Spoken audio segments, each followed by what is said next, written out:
everyone, welcome to your channel in Rational English Classes। आपका स्वागत है रेशनल इंग्लिश क्लासेस में। प्यारे बच्चों, आज हम लोग पढ़ेंगे बेसिक इंग्लिश का पहला पड़ाव इज आर एम का प्रयोग के बारे में।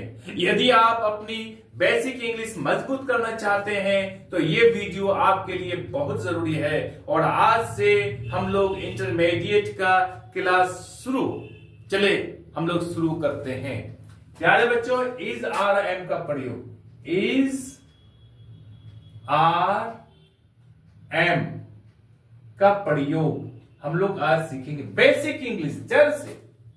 जैसे अब इसका अर्थ पर ध्यान देते हैं। इस का अर्थ होता है। नंबर 2, आर का अर्थ होता है या फिर हो। एम का अर्थ होता है हूं। प्यारे बच्चों, अब कब किसके साथ कहा इसका प्रयोग होता है हम लोग देखेंगे। नंबर 1 में देखेंगे हम लोग ही, सी, इट, राम, सीता यानी इत्यादि के साथ थर्ड पर्सन सिंगुलर नंबर में प्रेजेंट टाइम को बताने के लिए इसका प्रयोग होता है। इसके साथ, ही के साथ, सी के साथ, इट के साथ, राम, सीता इत्यादि किसी भी नाम के साथ, अर्थात सिंगुलर नाउन के साथ प्रेजेंट टाइम में इसका प्रयोग होता है के अर्थ में। दूसरा हम लोग पढ़ेंगे आर का प्रयोग कहां होता है। आर का प्रयोग वी के साथ होता है, यू के साथ होता है, दे के साथ होता है और बॉयज, गर्ल्स इत्यादि के साथ होता है। प्यारे बच्चों, आर का प्रयोग we, you, they, boys, girls अर्थात प्रेजेंट टाइम में प्लूरल सब्जेक्ट के साथ होता है। नंबर 3 हम लोग पढ़ेंगे एम का प्रयोग के साथ होता है। एम का प्रयोग आई के साथ होता है। आई का तो तब मैं एम कर देता हूं। अब समझ गए, इसका अर्थ भी समझ गए और कहां इसका प्रयोग होता है इसके बारे में समझ गए। अब प्यारे बच्चों, हम लोग ध्यान देंगे वर्ब्स के 2 भेद होते हैं। फुल वर्ब या फिर मेन वर्ब कह सकते हैं उसको, या प्रिंसिपल वर्ब भी कह सकते हैं। हम लोग लिखते हैं यहां पर वर्ब के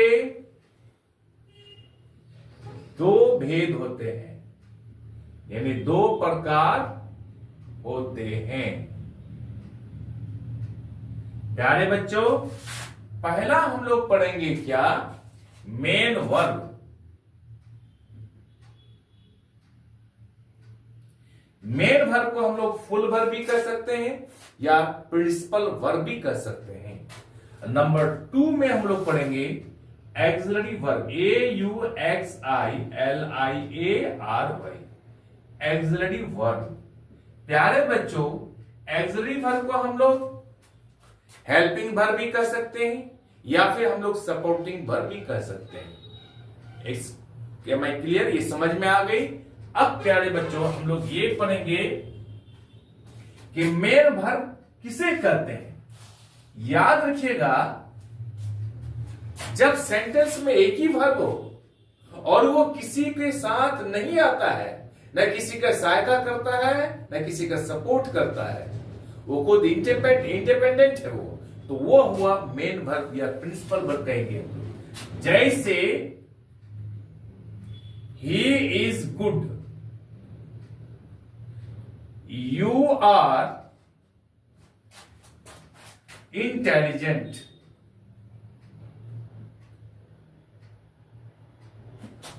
सीता इज टॉल। प्यारे बच्चों, ही इज गुड या सब्जेक्ट ही है, इज यहां पर वर्ब है, गुड यहां पर एडजेक्टिव है। ही इज गुड, वह अच्छा है। इज यहां पर मेन वर्ब का काम करता है, क्योंकि यह किसी को सहायता नहीं करता है, ये इंडिपेंडेंट है, ये खुद मालिक है यहां पर। ये हो गया क्या, मेन वर्ब। ठीक उसी तरह से यू आर इंटेलिजेंट, तुम इंटेलिजेंट हो, तेज हो, तो यहां पर आर का प्रयोग मेन वर्ब के रूप में किया गया है। ठीक उसी तरह से सीता इज टॉल, सीता लंबी है, यहां पर इस का प्रयोग मेन वर्ब के रूप में किया गया है। ये किसी को सहायता नहीं करता है, किसी दूसरे वर्ब को, इसलिए ये मेन वर्ब हो गया, या प्रिंसिपल वर्ब कह सकते हैं, या फिर हम लोग फुल वर्ब भी कह सकते हैं। प्यारे बच्चों, अब हम लोग कहते हैं कि एक्सरी वर्ब किसे कहते हैं, AUXILIARY, एक्सरी वर्ब, यानी जो वर्ब सेंटेंस में मेन वर्ब के साथ मिलकर tense, voice, mood, interrogative, negative इत्यादि बनाने में सहायता करता है, उसे हम लोग एक्सरी वर्ब या फिर हेल्पिंग वर्ब या फिर सपोर्टिंग वर्ब कह सकते हैं। जो वर्ब सेंटेंस में मेन वर्ब से मिलकर के tense, voice, mood, interrogative, negative इत्यादि का निर्माण करता है, उसे हम लोग एक्सरी वर्ब कहते हैं। अब उसका एग्जांपल हम लोग समझ लेते हैं। He is playing, you are reading.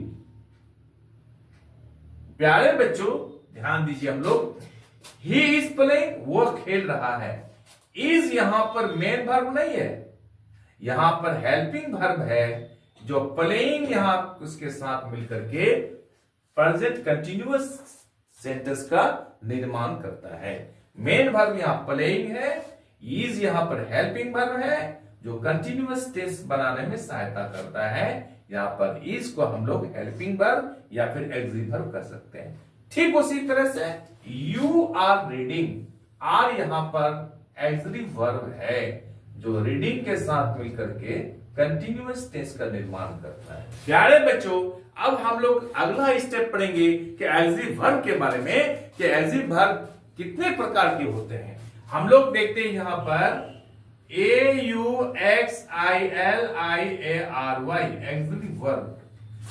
प्यारे बच्चों हम लोग ध्यान देंगे, एक्सरी वर्ब मुख्यतः दो प्रकार के होते हैं, लेकिन कुछ ग्रामरियंस को तीन भाग में बांटा है। हम सब के बारे में चर्चा करेंगे। नंबर 1, इसका प्रकार है प्राइमरी एक्सरीज, PRIMARY, AUXILIARIES, प्राइमरी एक्सरीज। दूसरा है model एक्सरीज, AUXILIARIES।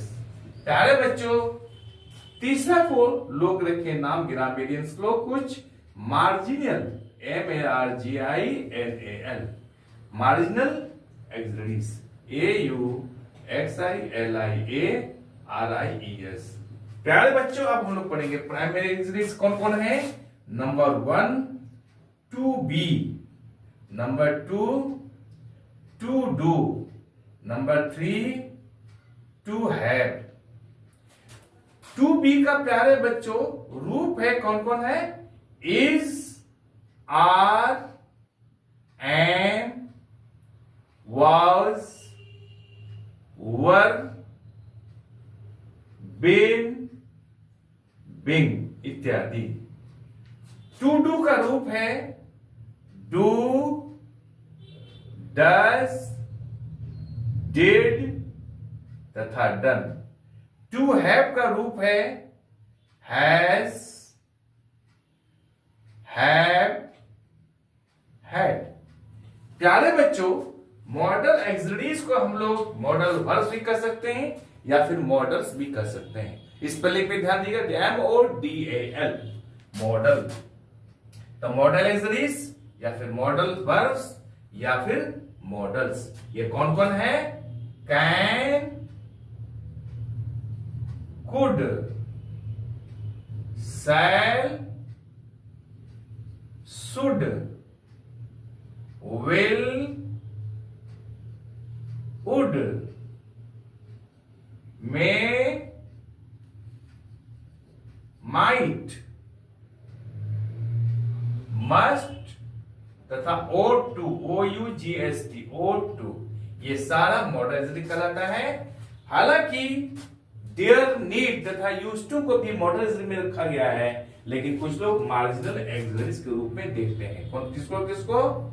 There DARE dare and EED need तथा यूज्ड टू को कुछ लोग मार्जिनल एक्सिलरीज के रूप में देखते हैं। प्यारे बच्चों, आज हम लोग यहीं तक रखते हैं। आई एम श्योर कि वीडियो आपको अच्छी लगी होगी। आप चैनल को लाइक और सब्सक्राइब कर दीजिए तथा बगल वाले बेल आइकन को दबा दीजिए, जिससे कि हर आने वाला वीडियोस का नोटिफिकेशन आपको मिलता रहे। बाय।